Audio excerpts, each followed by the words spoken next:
नमस्कार दोस्तों, स्वागत है आप सभी का आपके अपने YouTube चैनल में जिसका नाम है बोर्ड परीक्षा। दोस्तों, कक्षा 10 की मैथमेटिक्स हल कराई जा रही है। जो पुस्तक हमने ले रखी है उसका नाम है डॉक्टर मनोहर रे। लेकिन आपको पहले ही क्लियर कर देना चाहते हैं कि पुस्तक महत्व नहीं रखती है, महत्व रखता है उसका सिलेबस और उसका कॉन्सेप्ट।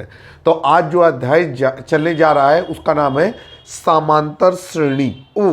सॉरी दोस्तों, ये तो अगला चैप्टर है। आज जो चैप्टर चलने जा रहा है उसका नाम है द्विघात समीकरण, एक्सरसाइज 4। तो समय व्यर्थ न करते हुए सीधे चलते हैं एक्सरसाइज 4A में, और चैप्टर का नाम है हमारा द्विघात समीकरण। तो सबसे पहले हम आपको बताना चाहते हैं कि द्विघात समीकरण क्या होता है। ऐसा समीकरण जिसकी उच्चतम घात का मान 2 होता है द्विघात समीकरण कहलाता है। द्विघात समीकरण का जो मानक रूप होता है वो होता है ax² plus bx plus c बराबर 0।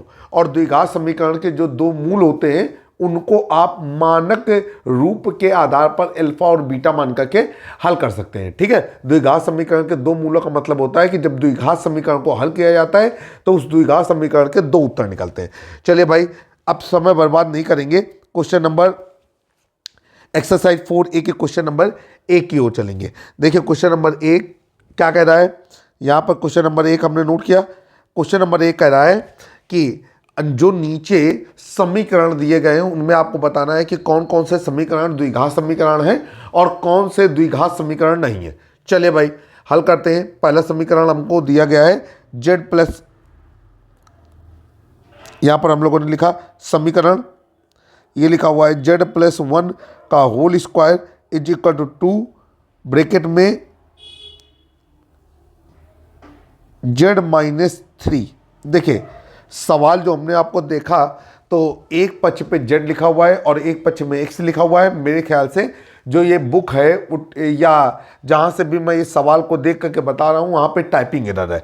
तो z और x से कोई मायने नहीं रखता है। आपको पता है मायने ये रखता है कि जब इस समीकरण को रिड्यूस करें, हल करें, तो वो ax² plus bx plus c बराबर 0 के मानक रूप में जाना चाहिए। तो चलिए भाई, समय व्यर्थ न करते हुए अब हम क्या करेंगे कि चाहे आप x मान करके हल करें चाहे z मान करके हल करें, उत्तर एक ही आएगा।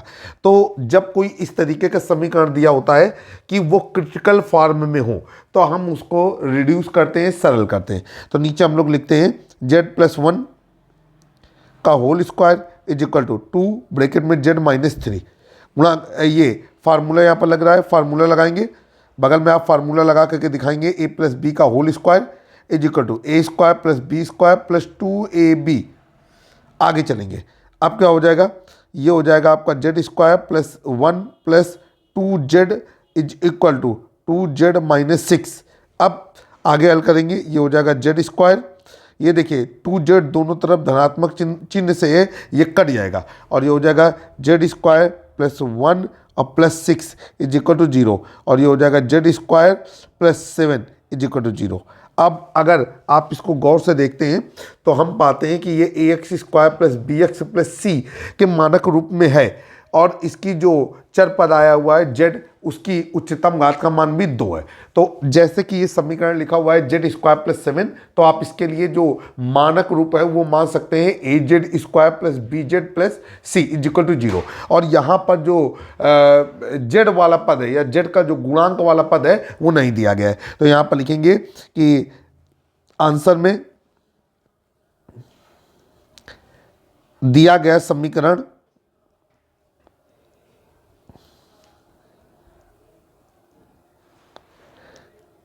एक द्विघात समीकरण है।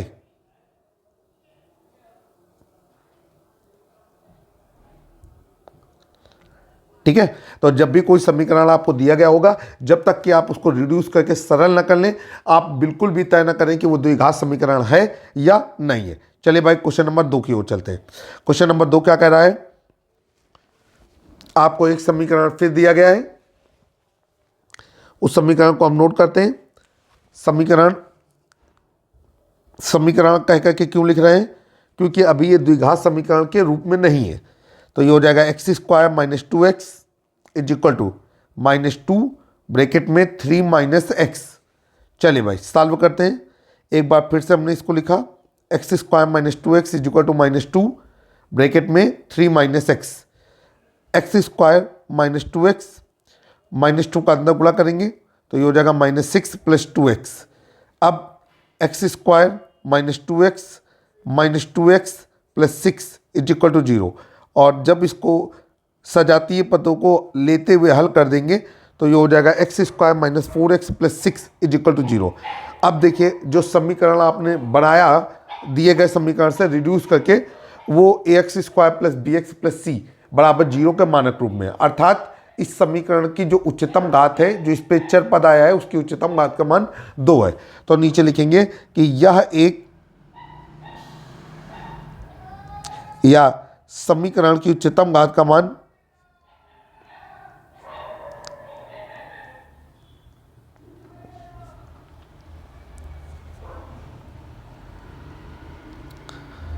दो है, अतः यह एक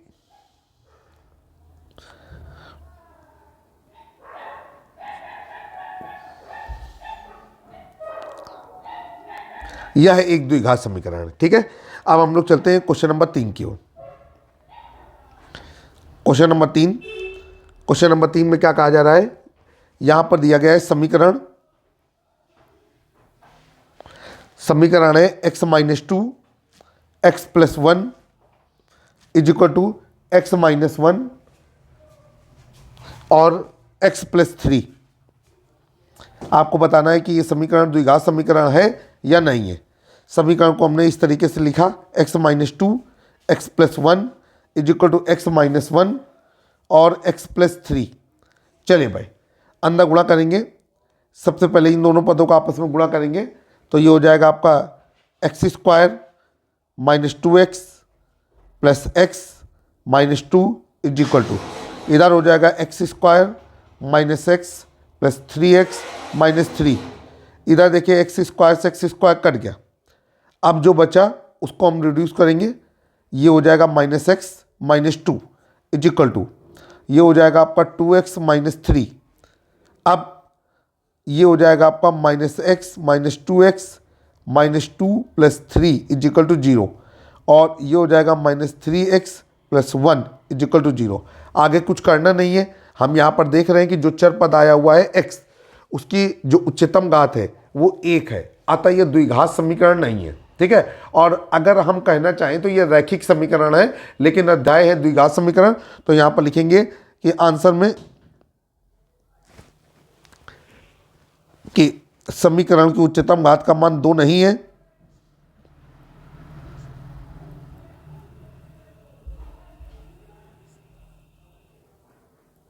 समीकरण की उच्चतम घात का मान 2 नहीं है, अतः यह द्विघात समीकरण नहीं है। आपको जो समीकरण है उनको बताना है कि वो द्विघात समीकरण है कि नहीं है। तो मैंने आपसे कहा कि अगर कोई समीकरण दिया गया है और वो कॉम्प्लिकेटेड फार्मूले में दिया गया है, कॉम्प्लिकेटेड रूप में दिया गया है, तो जब तक हम उसे रिड्यूस नहीं कर लेंगे, सरल नहीं कर लेंगे, तब तक हम उसके बारे में कोई भी चीज़ व्यक्त नहीं करेंगे। क्वेश्चन नंबर 4 आपकी स्क्रीन पर, क्वेश्चन नंबर 4 में कहा जा रहा है समीकरण दिया गया है x माइनस 3 फिर 2x plus 1 is equal to x plus 5। चले अब इस समीकरण को बताना है कि ये द्विघात समीकरण है कि नहीं है। तो इस तरीके से लिखेंगे, हम गुणा करेंगे 2x square minus 6x plus x minus 3 is equal to x square plus 5x। अब ये हो जाएगा 2x square minus x square minus 5x minus 5x minus 3 is equal to 0। फिर ये हो जाएगा आपका x square minus 10x minus 3 is equal to 0। अब आपने देखा कि जो ऊपर समीकरण दिया गया था वो कहीं से भी देखने पे नहीं लग रहा था कि वो द्विघात समीकरण है, लेकिन जब हमने उसे रिड्यूस किया तो वो x square minus 10x minus 3 is equal to 0 के फॉर्मेट में हमको मिला। तो नीचे लिखेंगे आंसर कि दिया गया समीकरण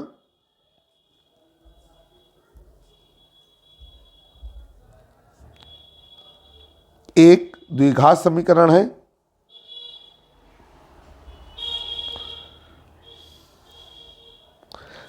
क्योंकि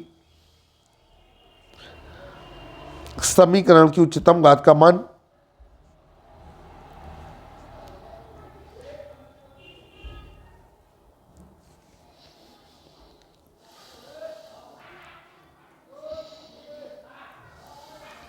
दो है। भाषा बदल बदल के भी आप अपने उत्तर को रिप्रेजेंट कर सकते हैं। उम्मीद है कि क्वाड्रेटिक इक्वेशन अर्थात द्विघात समीकरण हम आपको बेहतर तरीके से समझा पाने में सफल रहे होंगे। क्वेश्चन नंबर 5 आपकी स्क्रीन पर। क्वेश्चन नंबर 5 में कहा जा रहा है समीकरण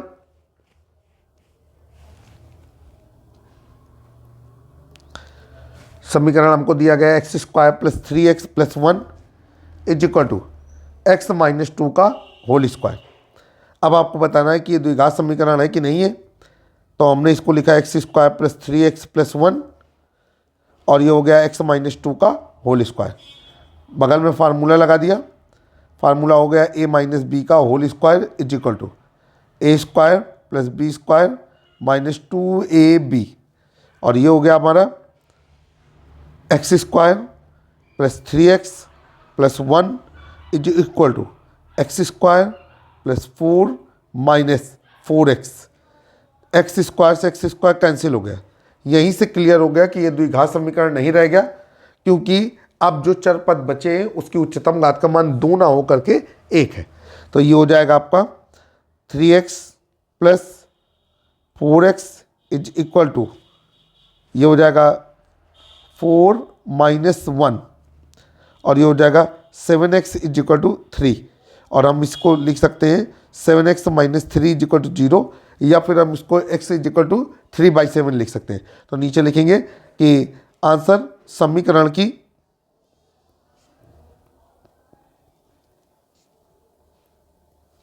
उच्चतम घात का मान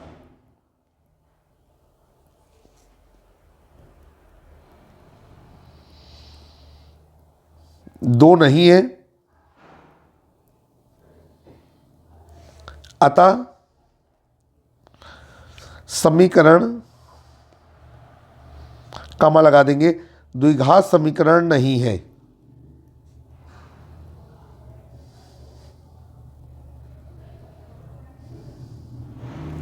उम्मीद है कि सवाल बेहतर तरीके से आपको समझ में आ रहे होंगे और हम आपको कॉन्सेप्ट क्लियर करा पाने में आपकी मदद कर रहे हैं। ठीक है, क्वेश्चन नंबर अब आपका स्क्रीन पे आता है 6। छोटे छोटे सवाल हैं। द्विघात समीकरण के सवाल वैसे भी बहुत अच्छे होते हैं और आसानी से हल हो जाते हैं। क्वेश्चन नंबर 6 आपकी स्क्रीन पर। क्वेश्चन नंबर 6 में क्या कहा जा रहा है, यहां पर भी एक समीकरण दिया गया है। लिखेंगे समीकरण है हमारा x प्लस 2 का whole cube is equal to 2x bracket में एक्स स्क्वायर माइनस 1। यहाँ पर भी वही करना है, आपको बताना है कि ये समीकरण द्विघात समीकरण है कि नहीं। हमने आपसे बताया कि अगर कोई समीकरण जटिलतम फॉर्मेट में है, कॉम्प्लेक्स फॉर्मेट पे है, तो जब तक हम उसे रिड्यूस नहीं कर देंगे हम ये बता नहीं पाएंगे कि वो द्विघात समीकरण है या नहीं, या वो किस तरीके का समीकरण है। तो हम इसको अब सॉल्व करेंगे तो ये हो जाएगा x प्लस 2 का whole cube is equal to 2x bracket में एक्स स्क्वायर माइनस 1। देखने में तो यही लग रहा है कि ये द्विघात समीकरण नहीं है, लेकिन कई बार ऐसा होता है कि देखने में वो द्विघात समीकरण नहीं लगता है, लेकिन जब हम उसे हल करते हैं तो निश्चित तौर पे वो द्विघात समीकरण निकल करके आता है। तो चलेंगे, यहाँ पर आप देख रहे हैं हम a बराबर x और b बराबर 2 मानेंगे तो फार्मूला लग जाएगा a प्लस बी का होल क्यूब। और हम सभी लोग जानते हैं a प्लस बी का whole cube a cube plus B cube plus 3ab bracket पे a प्लस बी। ये फार्मूले को हम अप्लाई करेंगे तो ये हो जाएगा आपका एक्स क्यूब प्लस 2 का क्यूब प्लस 3 गुणे एक्स गुणे 2 और ब्रैकेट में x धन 2 बराबर ये हो जाएगा 2x क्यूब माइनस 2x। आगे चलेंगे, ये हो जाएगा आपका एक्स क्यूब प्लस 2 दूनी 4, 4 दूनी 8 प्लस 3 दूनी 6, तो ये हो जाएगा 6x² प्लस 3 दूनी 6, 6 दूनी 12, 12x बराबर 2x क्यूब माइनस 2x। अब हम लोग क्या करेंगे कि चले अब हम इसे हल करते हैं, तो ये कुछ सारी चीज़ों को उस तरफ ट्रांसफ़र कर देंगे लेफ्ट टू राइट, तो ये कुछ इस तरीके से हो जाएगा कि 2x cube minus x cube minus 6x², फिर माइनस 2x माइनस 12x और माइनस 8 इज इक्वल टू 0। ठीक है, और ये हो जाएगा आपका एक्स क्यूब, ठीक, फिर माइनस 6x² माइनस 14x और माइनस 8 इज इक्वल टू 0। देखिए मैं इस तरीके से लेकर के आया हूँ, और जो मैं अपनी आंसर शीट को देख पा रहा हूँ तो उसमें लेफ़्ट टू राइट नहीं ले गए हैं, राइट टू लेफ़्ट ले गए हैं, तो यही आ रहा है minus x cube plus 6x² plus 14x और प्लस 8 इज इक्वल टू 0। अब नीचे क्या लिखेंगे, ये देखिए ये कौन सा समीकरण है, ये त्रिघातीय समीकरण, तो लिखेंगे आंसर कि समीकरण की उच्चतम घात का मान, समीकरण की उच्चतम घात का मान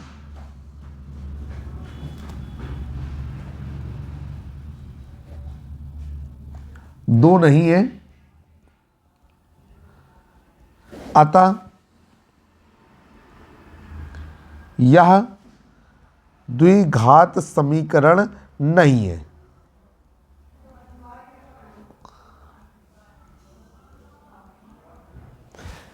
अगला क्वेश्चन, क्वेश्चन नंबर 7 आपकी स्क्रीन पर। क्वेश्चन नंबर 7 में भी सेम टू सेम क्वेश्चन है, हमको बताना है कि समीकरण द्विघात समीकरण है कि नहीं है।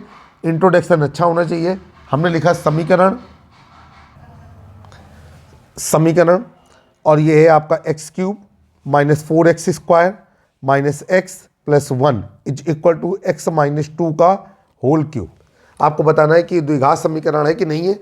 चलेंगे आगे, हम इसको लिखेंगे x cube minus 4x² minus x plus 1 is equal to x minus 2 का होल क्यूब।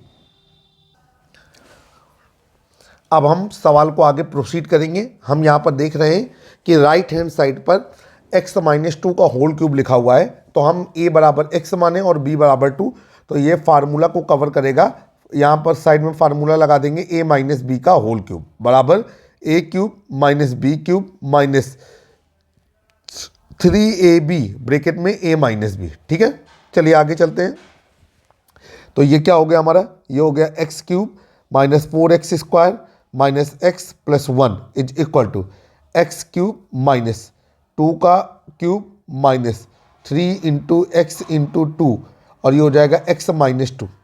अब ये हो जाएगा x cube minus 4x² minus x plus 1 is equal to x cube minus 2 गुणे 2 गुणे 2, तो कितना हो जाएगा 8 माइनस 3 दूनी 6, तो ये हो जाएगा 6x² प्लस 3 दूनी 6, 6 दूनी 12x।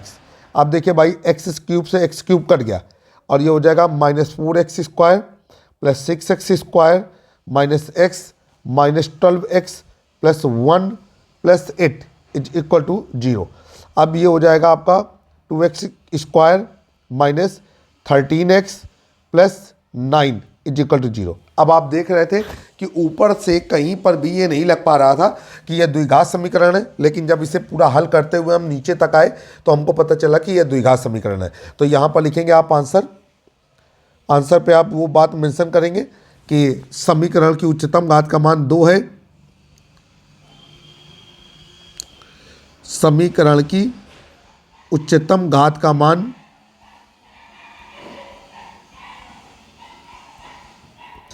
2 है, अतः यह एक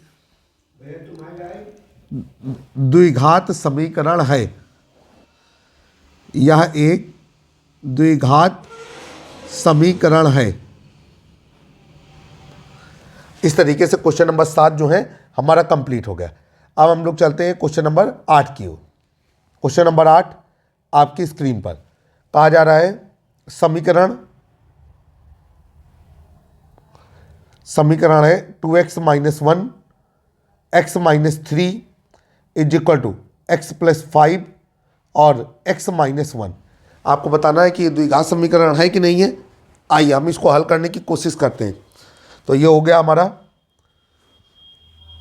2x minus 1 x minus 3 is equal to x plus 5 x minus 1। गुणा करेंगे 2x square minus x minus 6x plus 3 is equal to x square plus 5x minus x minus 5। अब इसके बाद ये और वो कटेगा नहीं, सॉरी, अपनी बात को हम वापस लेते हैं। इसको हम सजातीय पदों को अब हम इसे आगे लेकर के चलते हैं। तो ये हो जाएगा हमारा 2x square minus x square minus 7x और इधर से 5x में x घट गया तो 4x आया, तो माइनस का 4x, इसके बाद प्लस का 3 और प्लस का 5 इज इक्वल टू 0। और ये हो जाएगा हमारा x square minus 11x plus 8 is equal to 0। देखिए भाई, अब जो समीकरण बन रहा है उसकी उच्चतम घात का मान 2 है, तो नीचे लिखेंगे आप आंसर कि समीकरण की उच्चतम घात का मान, लैंग्वेज आप बदल सकते हैं। आप कुछ इस तरीके से भी लिख सकते हैं कि समीकरण को हल करने पर उच्चतम घात का मान 2 प्राप्त होता है। ठीक, ये समीकरण को हल करने पर जो रूप मिलता है उसकी उच्चतम घात 2 है, अतः यह द्विघात समीकरण है। तो समीकरण की उच्चतम घात का मान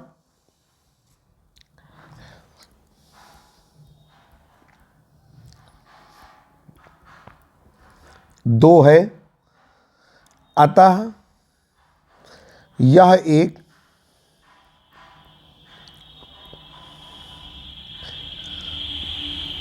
द्विघात समीकरण है। ठीक है, अब चलेंगे क्वेश्चन नंबर 9 की ओर। क्वेश्चन नंबर 9 आपकी स्क्रीन पर। क्वेश्चन नंबर 9 में क्या कहा जा रहा है? क्वेश्चन नंबर 9 कह रहा है समीकरण है x square plus 3x plus 1 is equal to x minus 2 का होल स्क्वायर। अब ये हो जाएगा x square plus 3x plus 1 is equal to x minus 2 का होल स्क्वायर। यहाँ पर फार्मूला लगेगा a माइनस बी का whole square is equal to A square plus B square minus 2ab। ठीक, आगे चलेंगे, ये हो जाएगा x square plus 3x plus 1 is equal to x square plus 4 minus 4x। अब एक्स स्क्वायर से एक्स स्क्वायर कट गया, चूँकि दोनों विपरीत साइड में थे और समान चिन्हों के साथ थे। अब आगे क्या हो गया? 3x plus 4x is equal to 4 minus 1। ठीक है, और ये हो जाएगा आपका 7x minus 3 is equal to 0। 7x is equal to 3, तो 7x minus 3 is equal to 0। अब आप यहाँ पर अपना उत्तर लिख सकते हैं कि समीकरण, कौन सा समीकरण? प्राप्त समीकरण। समीकरण की उच्चतम घात का मान 2 नहीं है, अतः यह द्विघात समीकरण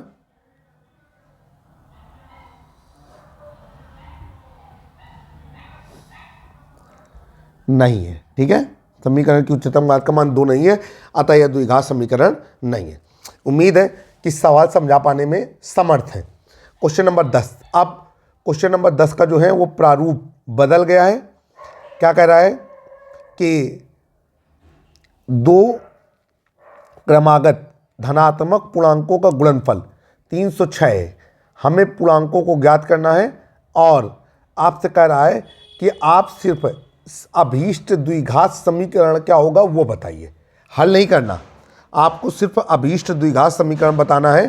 तो चलते हैं आगे, क्वेश्चन नंबर 10।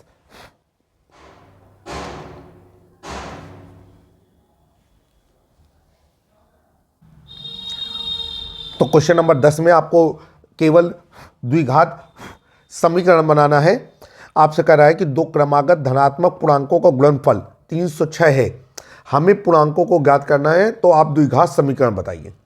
देखिए, सबसे पहले तो आपको पता होना चाहिए कि क्रमागत शब्द का मतलब क्या होता है। क्रमागत का मतलब होता है क्रम से आने वाला, और दो धनात्मक क्रमागत पूर्णांक, तो जब इस तरीके की बात कही जाएगी तो पहला हम x मान लेंगे तो अगला अपने आप x+1 हो जाएगा। तो यहां पर लिखेंगे माना, सवाल को सॉल्व करते हैं, इबारती प्रश्न है, लेकिन आपको पूरा हल नहीं करना, केवल अभीष्ट द्विघात समीकरण बना करके इनको बताना है। माना दो क्रमागत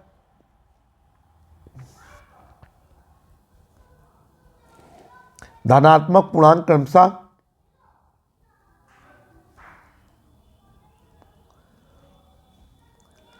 x, x+1 है। आपको पता है कि क्रमागत का मतलब होता है क्रम से आने वाले, और यहाँ पर पूर्णांकों की बात आ रही है, तो 1 2 3 4 5 6 7 ये सब पूर्णांक हैं, और दो पूर्णांकों के बीच का अंतर 1 है। अर्थात अगर आपको अगला पूर्णांक ज्ञात करना है तो पहले वाले पूर्णांक में आपको 1 जोड़ना होगा। तो दो क्रमागत धन पूर्णांक x, x+1 है। कह रहे हैं कि इनका गुणनफल 306 है। तो यहाँ पर लिखेंगे प्रश्नानुसार, प्रश्नानुसार क्या कहा गया है, पहला पूर्णांक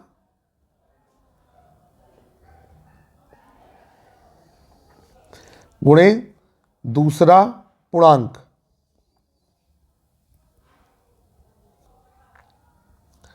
बराबर कितना, 306। अब दोनों पूर्णांकों का यहाँ पे मान रख देंगे, तो ये हो जाएगा x, अगले ब्रैकेट में x+1, ब्रैकेट अपने आप में गुणा होता है, बराबर 306, अंदर गुणा हो जाएगा x² + x और बराबर 306, और ये हो जाएगा x² + x माइनस 306 बराबर 0।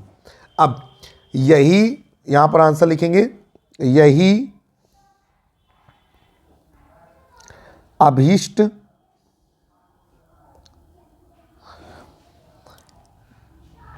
द्विघात समीकरण है।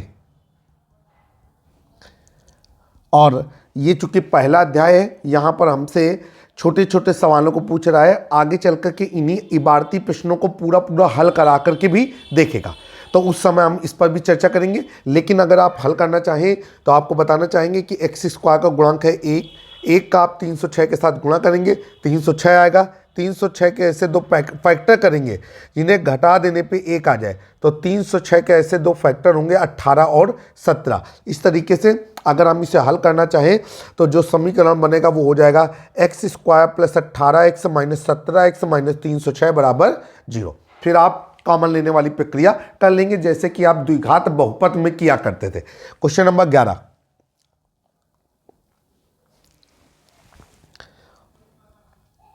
क्वेश्चन नंबर 11 कह रहे हैं, एक यहां पर भी एक प्रश्न दिया गया है, एक रेलगाड़ी 480 किलोमीटर की दूरी समान चाल से तय करती है।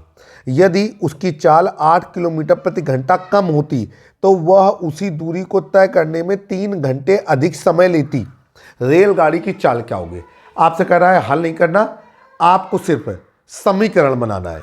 ठीक है, चलिए भाई, तो यहाँ पर जो चीज़ पूछी गई है उसी को माना कर लेंगे। द्विघात समीकरण में आपको एक चीज़ ध्यान रखनी है, केवल एक चर पद मानना है। आप अपनी सुविधा अनुसार जो आपको बेहतर लगता हो, चाहे आप x माने चाहे y माने, जो भी माने एक पद माने। तो यहाँ पर लिखेंगे माना रेलगाड़ी की चाल, रेलगाड़ी की चाल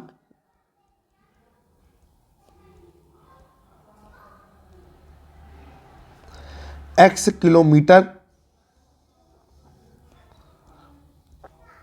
प्रति घंटा है। यह आपने मान लिया कि माना रेलगाड़ी की चाल x किलोमीटर प्रति घंटा है। इबारती प्रश्नों को पढ़ते हुए हर एक समीकरण का एक बार इस्तेमाल होगा।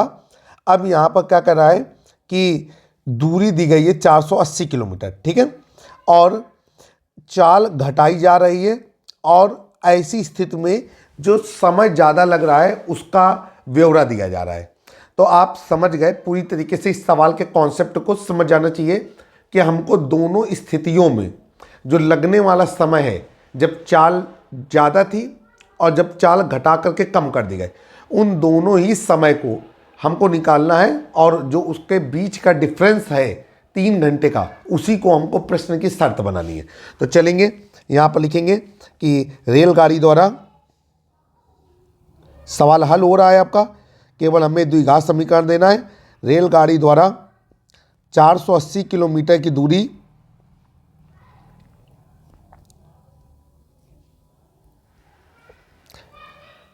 तय करने में लगा समय। रेलगाड़ी द्वारा 480 किलोमीटर की दूरी तय करने में लगा समय, और समय बराबर होता है दूरी बटे चाल। ये आप सभी लोगों को मालूम होगा। दूरी हमारी कितनी है 480 और चाल कितनी है x, और ये जो समय है वो घंटे में आ जाएगा, अर्थात 480 बटे x घंटे का समय लगेगा। अब हम लोग आगे चलेंगे। अब हम लोग लिखेंगे जब चाल 8 किलोमीटर प्रति घंटा कम कर दी जाती है, तो यहाँ पर लिखेंगे जब रेलगाड़ी की चाल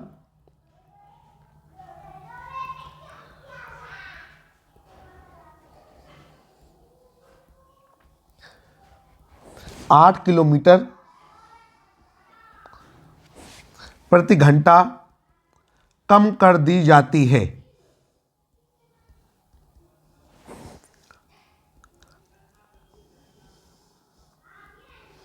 रेलगाड़ी की नई चाल।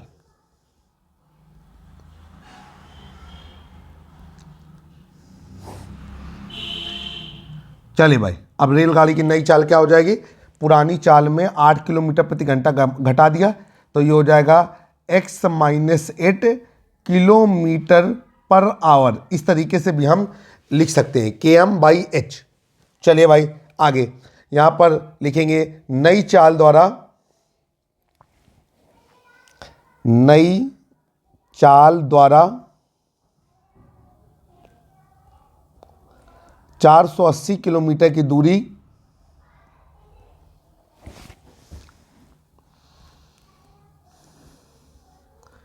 तय करने में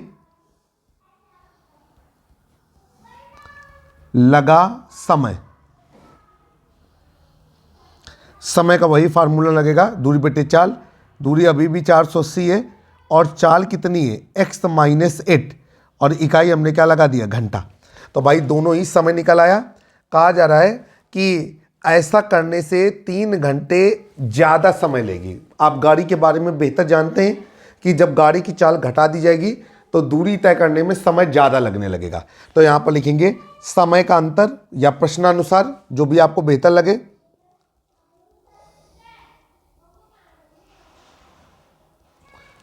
समय का अंतर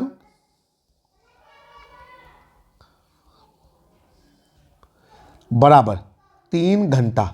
अब आपको पता है जब चाल कम हो जाएगी तो जो समय निकलेगा वो ज़्यादा रहेगा। तो इसका मतलब ये है कि 480 बटे x-8 ये ज़्यादा समय है, और ये हो जाएगा 480 बटे x बराबर 3। अब हम लोग क्या करेंगे कि इसको हल करेंगे। हम यहाँ पर चाहें तो त्रिज्या गुणा करें, तो ये हो जाएगा 480x माइनस 480 ब्रैकेट में x-8 अपॉन नीचे हो जाएगा x-8 इज इक्वल टू 3/1। अब आगे चलेंगे, ये हो जाएगा आपका यहाँ पर 480x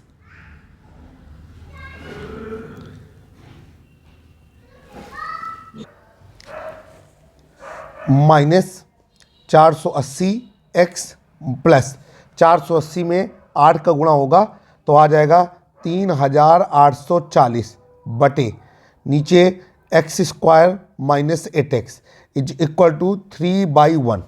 अब देखिए भाई 480 से 480 कट गया और ये हो गया 3840 बटे x² minus 8x is equal to 3/1। ठीक, क्रॉस मल्टीपल करेंगे तो ये हो जाएगा आपका 3x² माइनस 8 गुणे 3 24x बराबर 3840। अब यहाँ से 3 कॉमन ले लेंगे तो कांटे पीटेंगे तो ये हो जाएगा x² माइनस 8x बराबर 3 कम 3 3 दूनी 6 3 × 24 और ये 0, और ये हो जाएगा x² minus 8x minus 1280 is equal to 0। अब नीचे लिखेंगे यही अभीष्ट द्विघात समीकरण है। आंसर करेंगे यही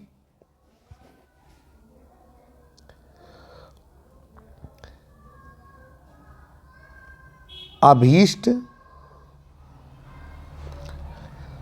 द्विघात समीकरण है। ठीक है, ये आपका उत्तर हो गया।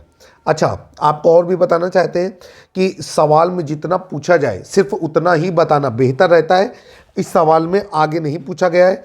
अगर आप आगे हल करना चाहें तो x² का गुणांक है 1 का गुणा 1280 के साथ होगा, और जो आएगा उसके जब 2 फैक्टर करेंगे तो वो फैक्टर होंगे 40 और 32। ऐसे 2 फैक्टर निकालना होगा, जिसको घटा देने पे 8 आ जाए तो वो फैक्टर होंगे 40 और 32। ठीक है, आप अपने अनुसार उन्हें हल करिएगा। अब चलते हैं भाई क्वेश्चन नंबर 12 की ओर। क्वेश्चन नंबर 12 क्या कह रहा है?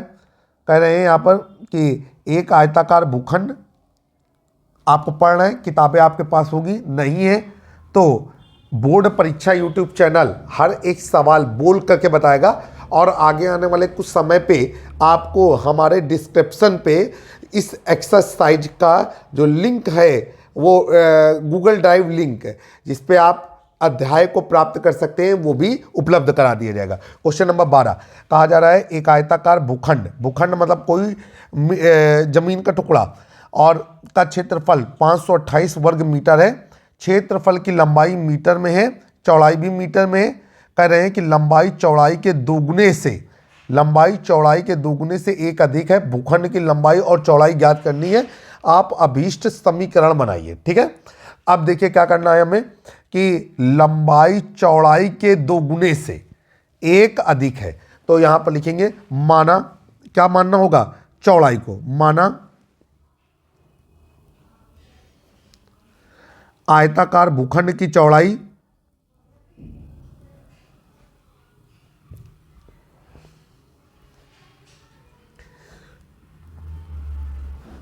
x मीटर है,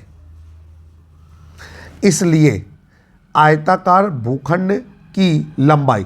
देखिए ये जो हमने निशान बनाए हैं, ये निशान सिर्फ हम टीचरों के लिए रहते हैं, आपको वो लाइन पूरी लिखनी ही होगी। इस निशान का मतलब होता है कि हमने जो ऊपर लिखा है वही चीज़ नीचे भी लिखी हुई है। तो आयताकार भूखंड की लंबाई जो होगी वो चौड़ाई के 2 गुने से एक जो है वो ज़्यादा है, और इसको ब्रैकेट में बंद करके क्या लगा देंगे? मीटर।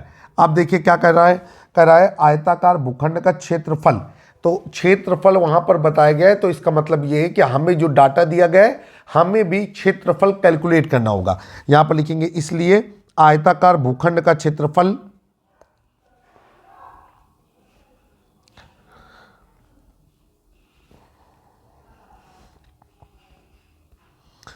बराबर, और ये आयताकार भूखंड का क्षेत्रफल हो जाएगा लंबाई गुणे चौड़ाई। लंबाई कितनी है? लंबाई हमारी 2x + 1, चौड़ाई कितनी है? x, और जब हम गुणा करेंगे तो ये हो जाएगा 2x² + x, और इकाई लग जाएगी मीटर स्क्वायर। अब आगे चलेंगे, यहां पर हम लोग लिखेंगे प्रश्नानुसार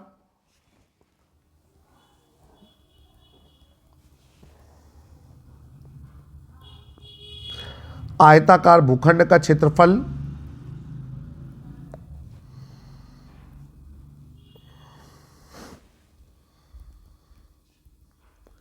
बराबर, कितना दिया गया है आयताकार भूखंड का क्षेत्रफल? ये हमें दिया गया है 528 वर्ग मीटर, तो ये हो जाएगा 528 वर्ग मीटर। अब हमने भी इसी के अनुसार हल किया है, तो 2x² + x बराबर 528, ये हो गया आपका 2x², तो ये हो जाएगा 2x² + x minus 528 is equal to 0। और यही हमारा अभीष्ट समीकरण है। और अगर हम इसका मान निकालना चाहें तो 528 का 2 के साथ गुणा करेंगे और जो मान आएगा उसके ऐसे 2 फैक्टर करेंगे जिन्हें घटा देने पे 1 आए।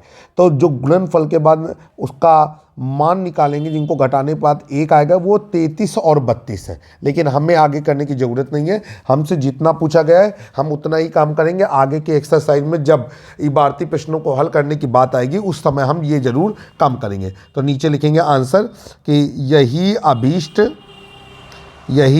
अभीष्ट द्विघात समीकरण है।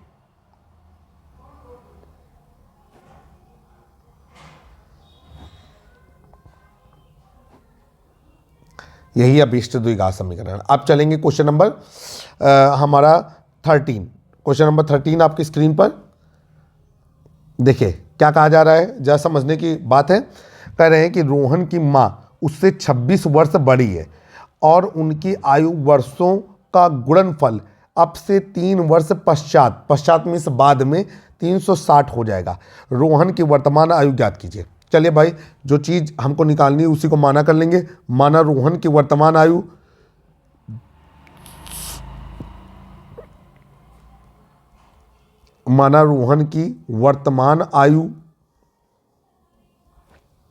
x वर्ष है, इसलिए रोहन के मां की आयु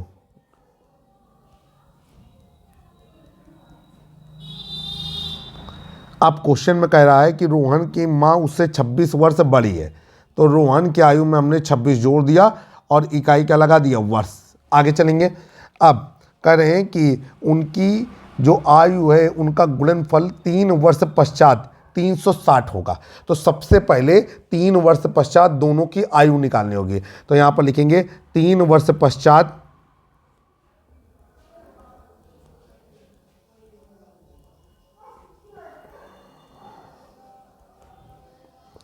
रोहन की आयु। अब 3 वर्ष पश्चात रोहन की आयु क्या है, आज के रोहन की आयु में 3 जोड़ देंगे तो ये हो जाएगा x + 3 वर्ष। अब आगे चलेंगे, लिखेंगे 3 वर्ष पश्चात रोहन के मां की आयु। ध्यान रखिएगा इन निशानों का मतलब होता है कि जो ऊपर लिखा हुआ है वही नीचे लिखा हुआ है। तो पहले उनकी आयु थी x + 26, उसमें 3 जोड़ देंगे तो ये आयु हो जाएगी x + 29 और इकाई लगा देंगे वर्ष। ठीक है, चलिए भाई अब क्या करना है, यहाँ पर कह रहा है कि 3 वर्ष पश्चात दोनों की आयु का गुणनफल 360 हो जाता है। तो यहाँ पर लिखेंगे प्रश्नानुसार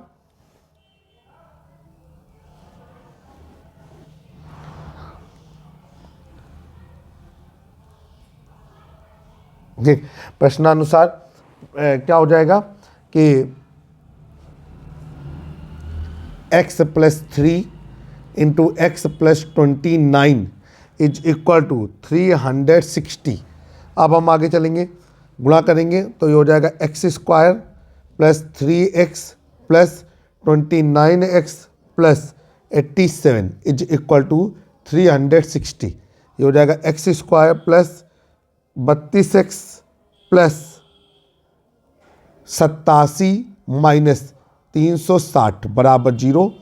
x² + 32x - 273 = 0।